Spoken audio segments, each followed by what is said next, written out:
Welcome to Faith Speaks and Around Town. I'm your host, Dick Patton, on Catholic Radio, WICX 102.7 FM. And another scorcher of a day out there, but yet I don't have the humidity yet, so maybe God is looking at us, but boy, what's coming? There's going to be another heat wave the next few days, although I still have to say, God has to be mad at this country or this world, because look at the stuff that's going on out there in the Midwest, either tornadoes or floods or these severe thunderstorms. I mean, now a tropical depression is forming down the Gulf. They don't know which way it's going yet, either toward Florida or toward Mississippi or maybe toward Houston. But, you know, it's like, what is going on? And then the earthquakes in California. So God has, either he's angry or something, because I've never heard of this stuff like that when I was a kid. We had thunderstorms, but never had thought of tornadoes and all that. Well, I would always urge lots of caution before you try to say that God is behind any particular weather event. You know, I mean, thank God for nice days. I know, but this is the day the Lord has made. We won't guess about the tornadoes and God's emotions. They have earthquakes and stuff. I mean, I don't know, but anyway, it's just a thought on mine. But anyway, I'm glad that I have the Reverend Jason Wells, or I call him Father Jason, but he is the president of the New Hampshire Council of Churches. And, you know, one thing in particular we were thinking about talking about today is that in your travels, you go to different, whether it's Baptist, Congregational, Methodist, Catholic, whatever. But, you know, in Concord here, I've been reading a lot about First Congregational Church, because now they're thinking they're going to have to sell that church because their congregation has gotten so small now that they can't really afford the upkeep. And you know, that was one of the most thriving churches for years here in Concord. I mean, my parents were married in the chapel there back in 1950. I've got pictures of it, and that they had black and white, of course. But you know, it's sad. I just hope and pray that they don't tear that church like they did St. Peter's, or make it into condos like Sacred Heart did. But, you know, and I'm glad that the bishop has stepped in, and they finally knocked the bishop out, Laconia, that they're going to save that church up there now. They're taking it off the block. But, you know, buildings like that, how in the world can you destroy a church like that? You know? Sure. Well, I think a lot of the challenges I've seen. I've been watching the same news about First Church here in Concord. I just saw the Laconia Daily Sun today. July 9th was announcing the change of plans on the former St. Joseph building. But there are a number of places around the state where I've seen it in the Episcopal Church or in other denominations. People make very hard decisions about their buildings. And when is there a time that a congregation should be ready to say goodbye to that building and to move out? As I don't know enough of the details about First Church to really talk about what's happening there, but I've seen this in some other places. I know St. James Episcopal Church in Laconia had sold their building. It was a building built in the 1960s that had not a scrap of insulation put into it. It was a massive sort of A-frame shaped building that was ridiculously expensive to heat in the winters.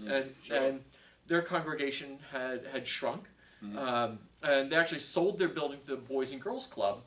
And their congregation is thriving. They're doing well.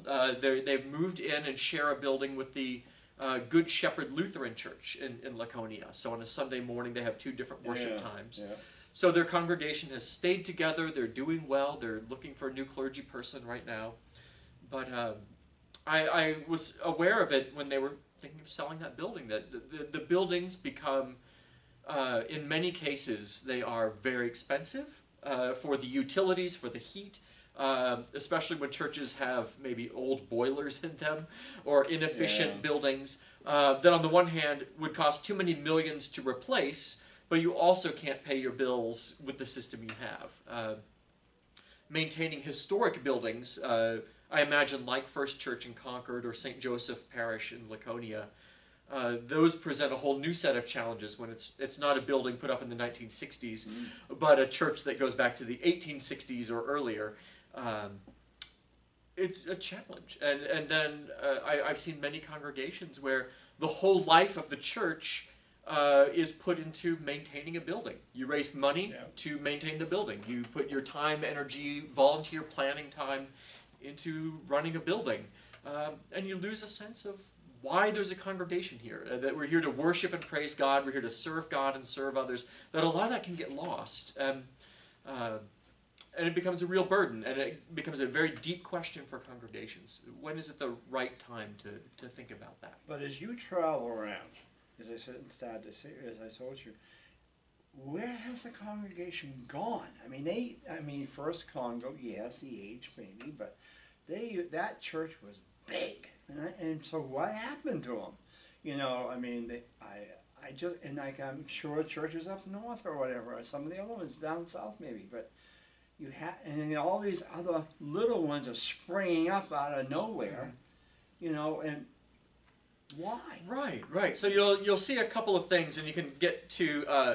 I think some of the things that are happening have reasons behind them, but some of the things that we'll see are. I think you brought up the North Country, which is a good example. Is that quite simply people move away? Yeah. That I've been to St. Anne Parish up in Berlin, which is a massive, just beautiful building that Father Kyle Stanton is pastoring there now. But it's a massive building from when. Berlin was a real manufacturing center. The Episcopal Church, St. Barnabas, the Lutheran Church, St. Paul's have similar things where people have left the area. Actually, there was once a Jewish synagogue in Berlin, which closed a number of decades ago for the same reasons. That as the population changed, as the economy changed, the life of the churches changed. Churches depend on their people. I think we've also seen, as you were, I think, starting to hint at also, not just that when people leave, they leave their churches, but even in a town, we've seen the rise over the past 50 years in the United States of evangelical churches that did not exist. Usually in the past, they came to be in the past 20, 30, 40 years. That if you look back at America about 50 years ago, our churches were very denominational. They were Lutheran, Methodist, Catholic, Presbyterian. They fit those mainline denominations. And even here in Concord, we know that we're here at Immaculate Heart of Mary, but I know nearby here, I believe, is Destiny Christian Church. There is Grace Capital Church. There is the Restoration Foursquare Church, River of Grace Church, Next Level. That these are all relatively new evangelical forms of churches that simply weren't there. So in some cases, people are going to those churches who used to be members of those sort of traditional mainline denominations. Well, what are they looking for? I mean, is there something that their old church didn't do, or did they? And Brian shaking his head yes, but I mean, I can remember at South Congo, West, First Congo, West Congo, East Congo. They all used to work together. Man, your community over here. Now all of a sudden they've all split up, and it's sad because you hate to see this happening, but I don't understand it. I just don't, and I just wonder when you travel on, do people say to the clergy or members say to you, "What can we do? What are we doing wrong?" Does that put you in a spot where you have to say to them, "Well, take a look at yourself and look in the mirror and say, maybe you're the reason," or we're not doing something that's wrong. I mean, really? Yeah. No, I think you're right on in a way, because I think there's a third thing I would add. That populations change. Yeah. There are new forms of Christianity showing up in these evangelical churches, and the third thing, quite simply, is that people used to go to church, but now they don't. That's the way I think I've sometimes heard it quipped that if we counted this as a religion, our fastest growing religion is ex-Catholic. People who used to go to Mass but don't anymore. It's actually the fastest growing religious group of all. And so it's people who... And that is something that has been, a multi-decade change.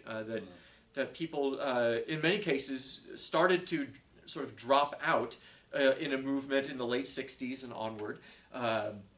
and now we have folks for whom, when I talk to young adults, not only did they not grow up in a church, their parents didn't, because it was their grandparents who grew up in church and then dropped out. So they have multiple generations of that shift happening. I think one of the places I usually go is something you're already hinting at, which is I think churches do need an opportunity for that kind of soul-searching question of why are we not able to sort of capture that faith in people for Sunday worship. Sometimes people will complain that we just have sports on Sundays now with kids, or we come up with one reason or another why these things happen. I think there's two things that a church can really start to do to understand that in their own congregation, which is, first of all, to do that sort of look in the mirror, to do that soul searching. Many times churches have had conflict within them, and it's hard to bring people to your church when you guys are fighting among yourselves. It's you can start to uncover where a church has lost their own way when we start asking some of those deep questions. One very good thing that you can do is, rather than guessing or projecting why people aren't coming, is to get into your community and ask.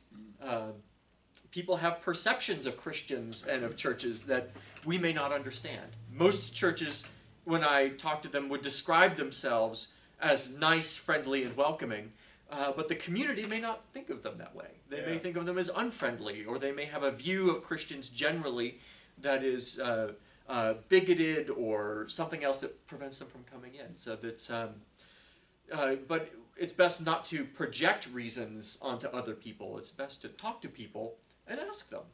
And I find if you ask people, they will usually volunteer a reason why. If you ask and you're willing to hear and really genuinely listen and take an answer, people will tell why they don't find it compelling.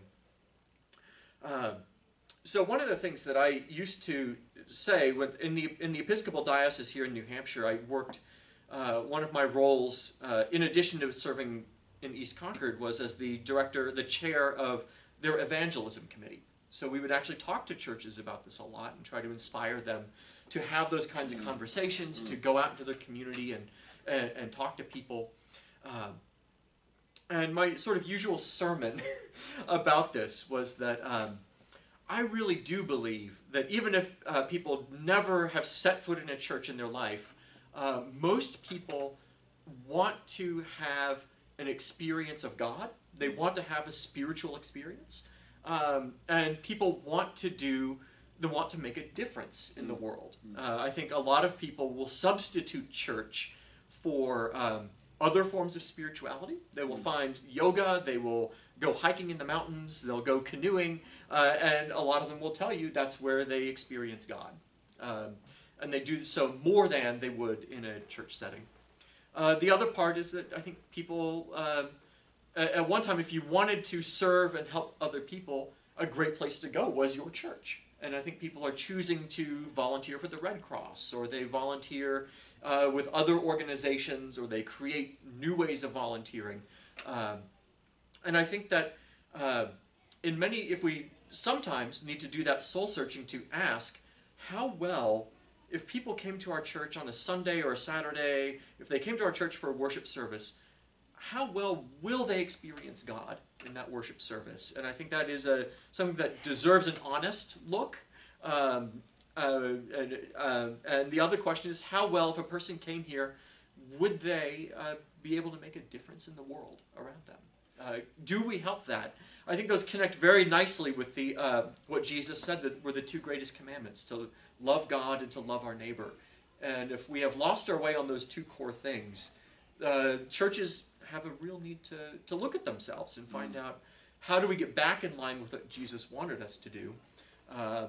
And then are we able to live that out? And if people walked into our doors, will they connect with those basic things? Don't you think too sometimes is that we need a crisis?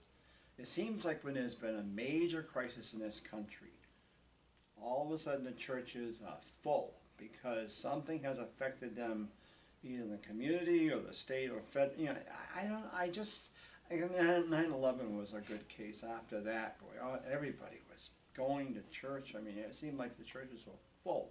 Mm-hmm. And of course you get the usuals like Christmas and Easter, then you don't see them again. But I just wonder sometimes, do you need a crisis to pull them back in because they think God, it's time to get back to the religion or something? I don't know. I just wonder. You know, it just saddens me because of the First Concord thing, because the history there. But yeah. You know, but it was with, you know, Sacred Heart and St. Peter's. But I just wonder, where you travel around, what do you see yourself? Is it, you know, I mean, you're talking about dissension. I mean, I can remember when First Baptist became center point, and there was a lot of dissension. They took out all the pews, and you know, a lot of members left and went to Trinity or went to Grace Cap somewhere. They just didn't like the changes there. Mm-hmm. Yeah. Well, I think when there are major sort of, you said crisis moments. Mm-hmm. I mean, that usually does prompt people to start asking the big questions about life and death, about good and evil, and people need help with those questions. Yeah. Those are often, I say, those are the questions that some of our smartest philosophers and theologians have thought about for thousands of years, and we still have the questions. I mean, these are those big questions of human life, especially in relationship to God. And those moments, if it's September 11th in that sort of major sense, or if it's somebody who has a personal crisis, they've lost a loved one, and they have some big questions about what's happening, that can bring a person into the church. And from my own experience as a clergy person, I often, when I was in East Concord, I came to that church in 2007. They had a lot of conflict in the 10 years prior. Many people had walked away from that congregation, and they weren't going to come back. But they would come back when they heard a friend of theirs had a funeral. And they would come back into the building, sometimes for the first time. It was that crisis moment. Something bad had happened. And that often became an opportunity to talk about those big questions, or just to have an occasion to present a new face with the church. And in a number of those cases, you would meet somebody who hadn't been to the church in many years, and they would tell me, well, I used to teach Sunday school, or I used to help with the youth group, or I used to come and clean the building and take out the trash, but I don't do that anymore. And but a number of people through those crisis moments would come back. And I think we have clergy and congregations, the lay people there should have a sensitivity at those times, that we know that people are coming with those big questions, so we don't give them that attitude, well, where have you been? We treat them well, we listen to them, we do our best to engage them in those big questions. That's part of that experience of God we hope to be able to provide people. But we can, it's all too easy to squander or to make too much light of those moments. I'm thinking of a friend of mine when I was in seminary. I started seminary, my seminary classes started a few days after September 11th.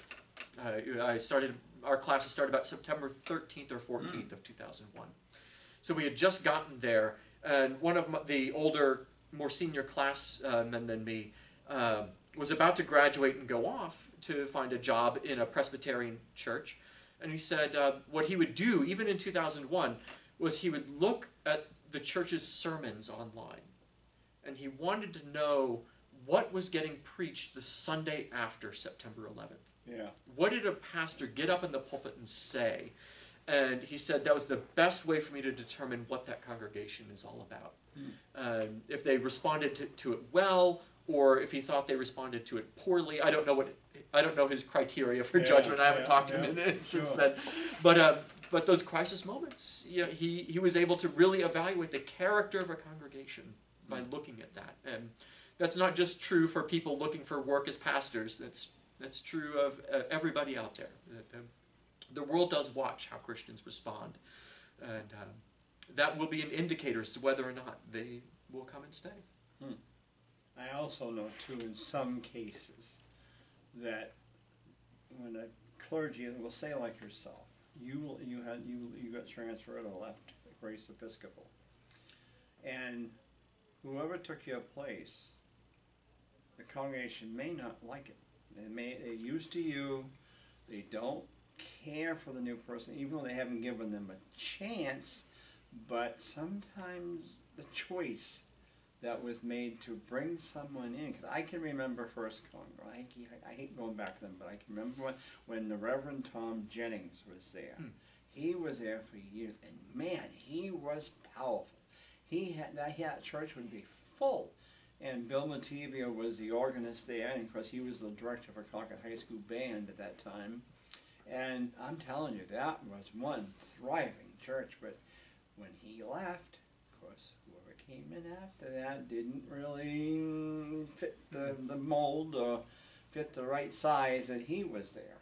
You know, so I think that had a little bit to do with it. St. Paul's is another one.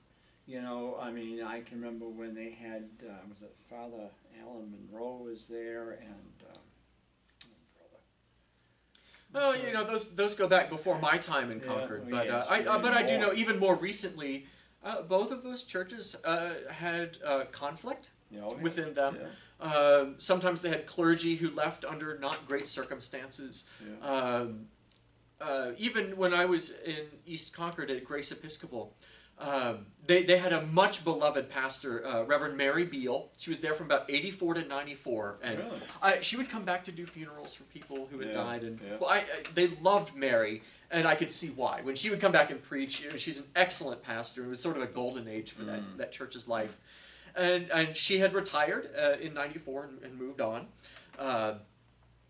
But they had a long period of time where clergy would come and go. About every 2 years, maybe even a year and a half, clergy were coming and going. So it was a challenge because there was always that feeling that people weren't quite connecting with somebody the way they had connected with Mary for 10 years of their life. Some people did walk away just during those transition times. It's hard. If there was conflict or upset about the way new leadership styles came with those pastors, I mean, I would see it there, and I know other churches, it's a common church experience that if the bishop sends a new priest to your parish, that doesn't always go over well, and it causes struggle. It does.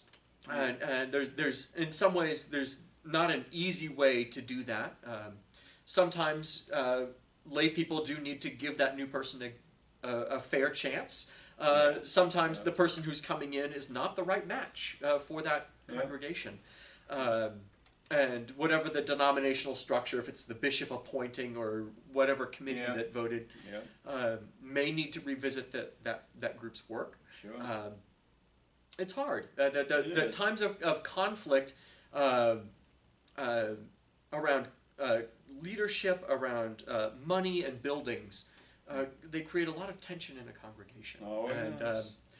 And that's something that makes it difficult when you're focusing on those things. It makes it very difficult to focus on the mission of the congregation, of worshiping God joyfully in a way that brings people in, and you can do that with all kinds of music. You can do praise and worship music, you can do Gregorian chant, you can do Protestant hymns that I grew up on. You can do all of that stuff and have a worship that attracts people. But when we neglect that to focus on a crisis, there's something in the air. There's a way that people will not engage, and it certainly affects the way that we do our outreach and our charitable, benevolent service in the world. And those things can shrink down in times of conflict. So those are the things I like to ask churches to look at internally, rather than say, well, people don't go to church anymore, or sports on Sundays, or to blame it on some other outside source. I want people to do that reflective work, sort of internally, because there's a lot that can be there that is good for the people in that church. They deserve to have good worship services, and they deserve to meet Jesus in service to others as well. Well, Sundays when I was a kid, you never ever thought of going to shopping whatever sports on TV. You sat there and you family dinner. You went to church in the morning. I went to Sunday school at First Baptist. When you say hymns, Protestant hymns, a favorite one we had to learn was 9:45. All right. That was always the hymn us kids had to learn because it was 9:45 when Sunday school started. Oh, okay. That's how we learned it, 9:45. But that was, and of course the old rugged cross was my father's favorite. I didn't know that until he almost died. But it's well, I think you are hitting on something that is significant. Is that our cultural standards have changed. There used to be a greater cultural pressure to be in a church on a Sunday morning. Oh yeah. And we no longer get that cultural support, which I think brings us back to all the more importance to having that ability to bring people to an experience of God, to offer spiritual practices and experiences in our churches, and ways to make a difference in the world in the name of Jesus. Sure. That will help bring people to our churches and make them thrive.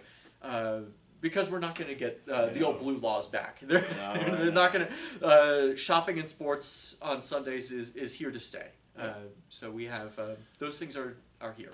Well, we got to bring it to a close, but I have been visiting with Reverend Jason Wells. I still call him Father. I don't care. Jason Wells, who's such a good friend, and here on Catholic Radio, WICX 102.7 FM. Thank you to Brian Blackman as he gets ready. And also I want to say best wishes and good luck to Father Drew. Who's it? Courtright. Yes. He's transferring from St. Paul's to a new parish, and I wish him well. He's such a nice guy, him and his family. So we wish you well, Father Drew, and we hope to see you sometime in the future. With that in mind, I'm your host, Dick Patton for Faith Speaks. Have a great day, and thank the Lord that you made it through.